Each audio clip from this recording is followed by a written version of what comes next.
תודה שסוף סוף הבת שלך החזירה את כל מה שיש לבת שלי. סליחה, היא רק השאילה. כן, היא רק השאילה. איזה השאילה? היא לקחה לה את כל החדר. כן, את כל החדר. את כל הדברים. זה לא נקרא להשאיל, היא פשוט גנבה לה. איזה גנבה לה? היא גנבה לה. יואו, די.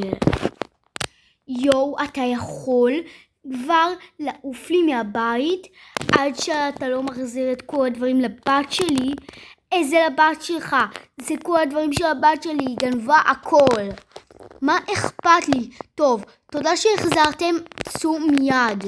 וקחו את הבת שלכם. גם לא נחזור. יופי. ודרך אגב, הבית שלכם נראה נוראי.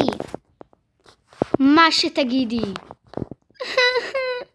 אוי, בואי, את בסדר? בואי, ניתן לך חטיף. הנה, קחי, שתי קצת תה.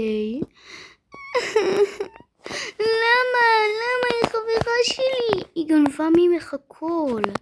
היא לקחה לך את כל מה שהיה לך בחדר. מה אכפת לי? אוקיי, יהיה בסדר, לפחות כל מה שהיה שלך חזר אלייך. זה לא אכפת לי עכשיו. אני רוצה שהנסיכה תהיה חברה שלי. היא לא בן אדם טוב, וגם ההורים שלה. תמצאי חברות חדשות. אוף. טוב, רוצה אולי ללכת ללונה פארק? כן, ברור שכן. יופי, אז בואי נלך רק שלושתנו. מה?